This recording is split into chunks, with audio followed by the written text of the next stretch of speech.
एक सच्चे देशभक्त की कहानी, एक प्रधानमंत्री की सच्ची कहानी सुनकर आपके भी होश उड़ जाएंगे। ये कहानी एक सच्ची घटना पर आधारित है। ये कहानी है एक ऐसे देशभक्त की, भारत के एक ऐसे प्रधानमंत्री की जिन्होंने अपना अंतिम समय बहुत ही दयनीय स्थिति में गुजारा है। एक समय की बात है, वह व्यक्ति बहुत वृद्ध था, करीब 94 वर्ष की उसकी उम्र रही होगी। किराए के मकान में पुराने बिस्तर, कुछ बर्तन, प्लास्टिक की बाल्टी और एक मग आदि उसके पास जरूरत के सामान थे। कुछ समय के बाद उसके पास किराए देने के भी पैसे नहीं बचे। एक दिन मकान मालिक ने उसे उसके सामान के साथ बाहर निकाल दिया। उस वृद्ध व्यक्ति ने किराया देने के लिए कुछ दिनों की मोहलत मांगी, लेकिन मकान मालिक ने एक नहीं सुनी। आखिर पड़ोसियों को उस वृद्ध व्यक्ति पर दया आ गई और उन्होंने मकान मालिक से अनुरोध किया कि उसे कुछ दिन का समय दे दो। मकान मालिक ने सभी के कहने पर उसे कुछ दिन के लिए और रहने की मोहलत दे दी। वह वृद्ध व्यक्ति खुश होकर फिर से अपना सामान अंदर ले गया। उस दौरान रास्ते से गुजर रहा एक पत्रकार रुककर यह सारा नजारा देख रहा था। उसने सोचा, यह तो हद हो गई, इस घटना को तो अखबार में छापना चाहिए। उसने शीर्षक भी सोच लिया, करूर मकान मालिक बूढ़े को पैसे के लिए किराए के घर से बाहर निकाल देता है।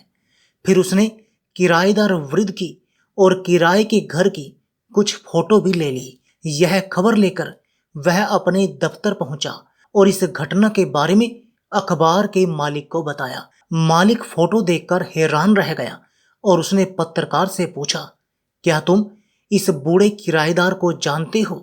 पत्रकार ने कहा, नहीं। इसके बाद अगले दिन अखबार के फ्रंट पेज पर बड़ी खबर छपी, जिसका शीर्षक था, हमारे भारत के पूर्व प्रधानमंत्री गुलजारी लाल नंदा एक दयनीय जीवन जी रहे हैं। न्यूज में आगे लिखा था कि कैसे पूर्व प्रधानमंत्री किराया नहीं दे पा रहे थे और कैसे उन्हें मकान मालिक ने घर से बाहर निकाल दिया था। और उन्होंने टिप्पणी भी की थी कि एक व्यक्ति जो 2 बार पूर्व प्रधानमंत्री रह चुका है और लंबे समय तक केंद्रीय मंत्री भी रहा है, उसके पास अपना खुद का घर भी नहीं है। इस खबर के बाद दूसरे दिन वर्तमान प्रधानमंत्री ने मंत्रियों और अधिकारियों के वाहनों के एक काफिले को उनके घर भेजा। इतने वाहन और वीआईपी वाहनों के कतारों को देखकर मकान मालिक भौचक्का रह गया। जब उसे यह पता चला कि मैंने जिसे किराए पर अपना मकान में रखा है वह और कोई नहीं, भारत के पूर्व प्रधानमंत्री श्री गुलजारी लाल नंदा हैं, तो वह अपने दुर्व्यवहार पर बहुत ही शर्मिंदा हुआ और तुरंत ही गुलजारी लाल नंदा के चरणों में झुककर माफी मांगने लगा। बाद में सरकारी अधिकारियों ने गुलजारी लाल नंदा से सरकारी आवास और अन्य सुविधाओं में रहने का अनुरोध किया, लेकिन श्री गुलजारी लाल नंदा ने कहा कि इस बुढ़ापे में ऐसी सुविधाओं का क्या काम। यह कहकर उनके प्रस्ताव को स्वीकार नहीं किया। गुलजारी लाल नंदा अंतिम सांस तक वे एक सामान्य नागरिक की तरह एक सच्चे गांधीवादी बनकर रहे। 1997 में भारत सरकार ने उन्हें भारत रत्न से भी सम्मानित किया।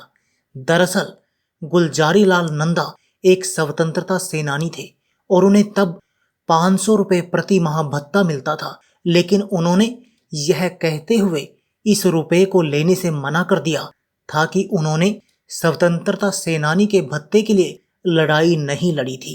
बाद में मित्रों ने उन्हें यह स्वीकार करने के लिए विवश कर दिया, यह कहते हुए कि उनके पास इसके अलावा और कोई धन का स्रोत नहीं है। इसी रुपयों से वह अपना किराया देकर गुजारा करते थे। तो दोस्तों, आपको ये सच्ची कहानी, सच्ची स्टोरी कैसी लगी, हमें कमेंट बॉक्स में कमेंट करके जरूर बताइएगा। ऐसे देशभक्त के लिए, ऐसे भारत माँ के लाल के लिए कमेंट बॉक्स में जय हिंद लिखना ना भूलें। धन्यवाद दोस्तों।